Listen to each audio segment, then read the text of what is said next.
কেমন আছো? অবান্তর প্রশ্ন। আমি কেমন আছি সেটা তোমার অজানা নয়। তোমার ভালো না থাকার জন্য কিন্তু আমি দায়ী নই। তুমি দায়ী নও? তুমি দায়ী নও? তুমি আঙ্কেলকে নিয়ে থাইল্যান্ড গিয়েছো, অথচ এত বড় একটা ঘটনা আমাকে বলনি। কেন বলিনি সেটা নিশ্চয়ই শুনেছো। তুমি যেটা বলেছো সেটা একটা মিথ্যে কথা, বানানো অজুহাত, বানোয়াট। কারণ তুমি ভালো করে জানো যে তুমি অন্যায় করেছো, আর সেই অন্যায় স্বীকার করার মতো সৎ সাহস তোমার নেই। আমি কোনো অন্যায় করিনি। আমি একটা চাকরি করছি, আমার টাকার প্রয়োজন ছিল, আমি অ্যাডভান্সের জন্য অফিসে অ্যাপ্লাই করেছি। তারা আমার বিষয়টাকে সিম্প্যাথিক্যালি দেখেছে, তারা আমাকে অ্যাডভান্স দিয়েছে। এখানে অন্যায়ের কি আছে? কত টাকা অ্যাডভান্স দিয়েছে তারা? 6.5 লাখ। কত বেতন পাও তুমি? 25,000, তাই তো? হ্যাঁ। 25,000 টাকা বেতনের কর্মচারীকে 6.5 লক্ষ টাকা অ্যাডভান্স তার এমডি দেয়, এরকম দৃষ্টান্ত কি পৃথিবীতে কোথাও আছে? না থাকলে কি হবে? আমার ক্ষেত্রে সেটা দৃষ্টান্ত হয়েছে। তোমার ফন্দিবাজ এমডি খুব ভালো করে জানে যে এই টাকাটা তুমি কোনোদিন শোধ করতে পারবে না, এবং তুমি টাকাটা ফেরত দাও তাও সে চায় না। তুমি লিখে রাখো, তুমি লিখে রাখো, আগামী মাসে তোমার বেতন থেকে তিনি 1টি টাকাও কাটবেন না, কারণ টাকাটা দিয়ে তিনি তোমাকে কিনেছেন। He has just bought you. বাজে কথা বলবে না। আঙ্কেলের বিদেশ নিয়ে যাওয়া ছিল একটা উপলক্ষ মাত্র, তার আসল উদ্দেশ্য ছিল তোমাকে নিয়ে যাওয়া, and he has succeeded.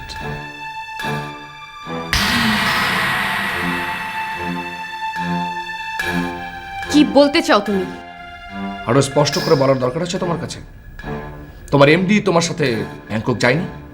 তোমার সাথে দেখা হয়নি তার? হ্যাঁ হয়েছে, তাতে কি হয়েছে? আর কিছু বাকি থাকে? ছি, ছি।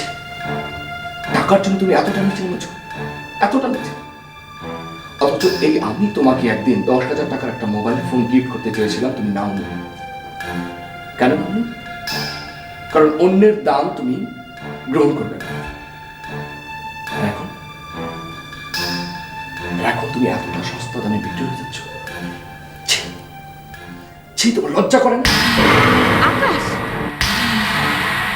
তুমি সাধারণ ভদ্রতা অতিক্রম করছো। ভদ্রতা? কিসের ভদ্রতা? তোমার মতো সস্তা কুরুচিপূর্ণ একটা মেয়ের সঙ্গে কিসের ভদ্রতা? কি বললে? কি বললে তুমি? তোমার এত বড় সাহস! তোমাকে আমি অনেক বড় মনের মানুষ ভাবতাম, অনেক অনেক উদার মনের মানুষ ভাবতাম। এখন দেখছি 8-10টা মানুষের মতো তুমি একটা সস্তা মনের মানুষ। কি হয়েছে আপু? তুই যা এখান থেকে, যা।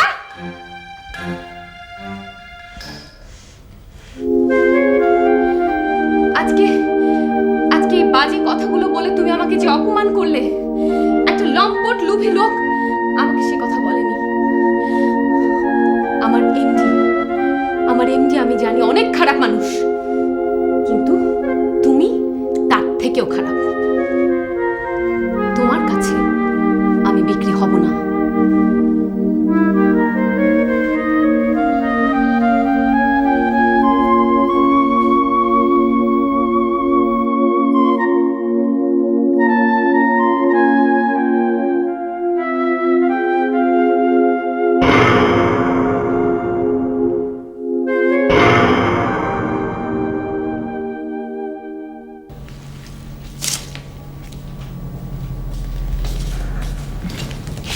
চা। বসো মা, বসো।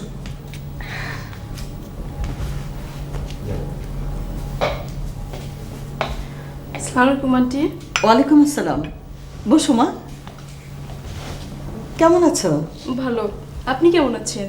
আমিও ভালো আছি। তুমি তো আমাকে ভুলেই গেছো। ইতি নেই তাতে কি হয়েছে? আমি তো আছি। আপনাকে দেখার জন্যই তো আসলাম।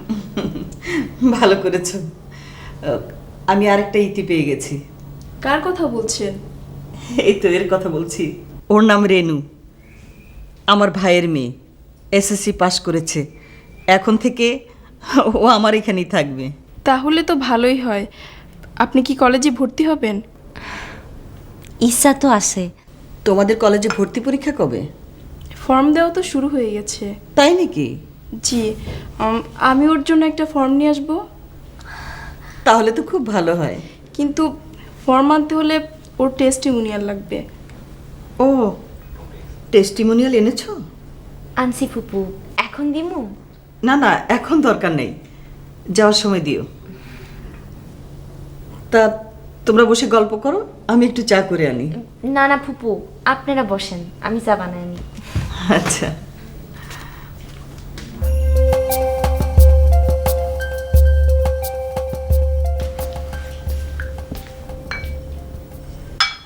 আপনি এখানে? আমারও তো একই প্রশ্ন, তুমি এখানে? আমি তো খালাম্মাকে দেখতে এসেছি। আমিও তো খালাম্মাকে দেখতে এসেছি। আসসালামু আলাইকুম। ওয়ালাইকুম আসসালাম, বসো বসো। ওকে খালাম্মা? ও আমার এক ভাইয়ের মেয়ে, গ্রাম থেকে এসেছে। ও, ইতি আপনার বোনের মেয়ে না? হ্যাঁ, ইতি আমার আপন বোনের মেয়ে।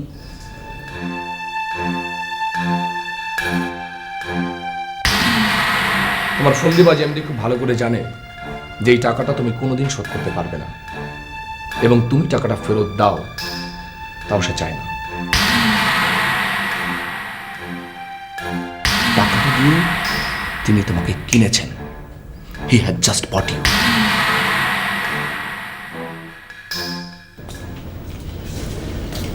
ভালো আছেন? ভালো। আপনি কি আমাকে চিনেন? যে আপনি কাল আইছিলেন না? বসেন। Thank you. খালাম্মা কি বাসায় আছে? যে না, ফুপু মার্কেটে গেছে। আপনি একটু বসেন, আমি আসতেছি। শুনুন, আপনার সাথে আমার কিছু কথা আছে। আমার সাথে? আপনার গ্রামের বাড়ি তো নিশ্চিন্তপুর। আপনি কি ইতিকে চিনেন? চিনবো না কেন? ইতিপুর তো আমার আত্মীয় লাগে। ইতি কেমন আছে? ভালোই তো। ঢাকায় আসার আগে ইতির সাথে কি দেখা হয়েছে? হইছে। হ্যাঁ, কি বললো? আমি ইতিপুরে জিগাইলাম, ইতিপু তুমি ঢাকায় যাবা না? কইলো আমি কোনোদিন ঢাকা যাবো না। আপনি ইতিপুরে চিনেন? হ্যাঁ। আসসালামু আলাইকুম। ওয়ালাইকুম আসসালাম। আপনি? আমি নীরব। নীরব মানে? ও হ্যাঁ, নীরব মানে মা আপনার কথা বলছিল। জি, বসুন বসুন। আমি যাই। আপনার সাথে আমার কিন্তু কথা শেষ হয়। আমি আর কথা কইতে পারব না। তাহলে আমি কি চলে যাব? যান। ঠিক আছে, আসি।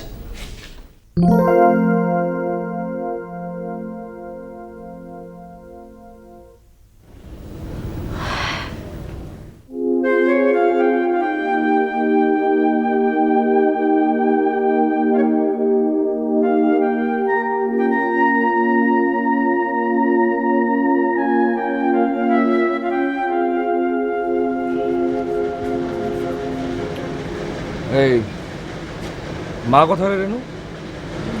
ফুপু তো মার্কেটে গেছে বাজারে লইয়া। বাজারের লাগে জানি কি কি কিনবো। ও আচ্ছা। আপনি রে ভাত দিমু? দাও।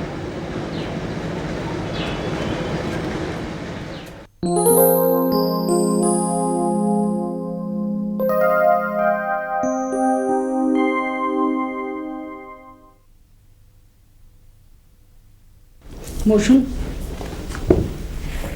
ভাইয়া তো অসুস্থ। কি হয়েছে? কাল রাতে অনেকবার বমি হয়েছে।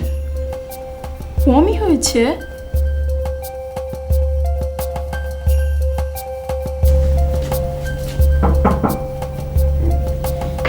ও তুমি?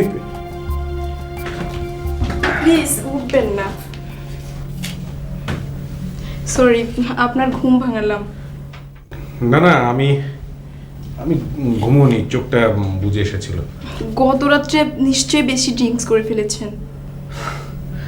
তাই তো মনে হচ্ছে। এভাবে নিজেকে কষ্ট দিয়ে কি লাভ বলুন? কালকে তোমার সাথে ঐশীর দেখা হয়েছিল? হ্যাঁ, হয়েছিল। কি বললো ঐশী? কি আর বলবে, নীরবে চোখের পানি ফেললো। যদি শোনে ড্রিঙ্ক করে আপনি অসুস্থ হয়েছেন, তাহলে নির্ঘাত এখানে ছুটে আসবে। না না, ওকে ওকে কিছু বলার দরকার নেই। হ্যাঁ, ওকে। কি হয়েছে তোমার? না, তেমন কিছু হয়নি। আমার যে কিছু হয়েছে এটা তোমাকে কে বললো? ঘন্টাখানেক আগে আমি ফোন করেছিলাম। আচ্ছা, আমি তাহলে আসি। প্লিজ। কে বলেছিল? রিনি বলেছে। ও, তুমি নিশ্চিত থাকো, আমার কিছু হয়নি। আমি কিছুদিন পর কাজে বেরোবো। ব্যাগটা রাখো তো, আমি একটু আসছি। Excuse me.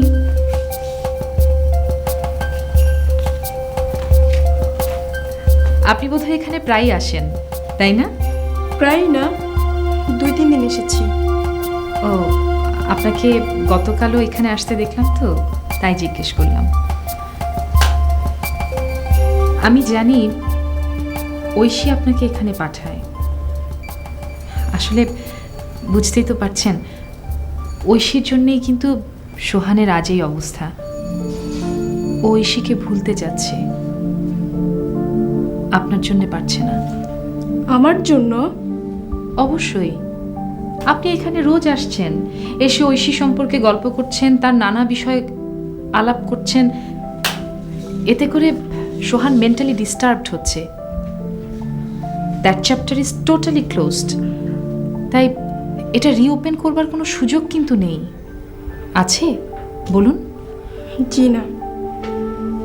তাই আমার মনে হয়, ইফ ইউ ডোন্ট মাইন্ড, আপনার এখানে আসাটা বোধহয় ঠিক না। আচ্ছা, ঠিক আছে।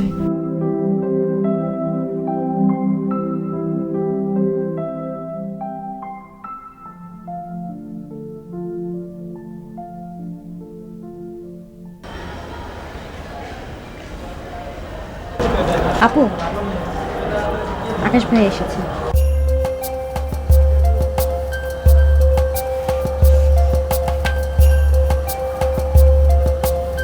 আমি তোমাকে বলেছিলাম না, আকাশ ভাই না আসে পারবেই না। আমি চাইনি ও আসুক। যাও না আপু, আসলে দুজনের মধ্যে ভুল বোঝাবুঝি হবেই, ঝগড়া ফেসাদ হবেই, টানাপোড়েন হবেই, আবার ঠিকও হয়ে যাবে। অবশ্য ঠিক করার দায়িত্ব দুজনেরই। যাও না আপু, আকাশ ভাই সব কিছু ভুলে তোমার কাছে এসেছে। এখন যদি তুমি মুখ ফিরিয়ে রাখো, কি ভাববে আকাশ ভাই? যা ইচ্ছা ভাবুক, তাতে আমার কিছু যায় আসে না।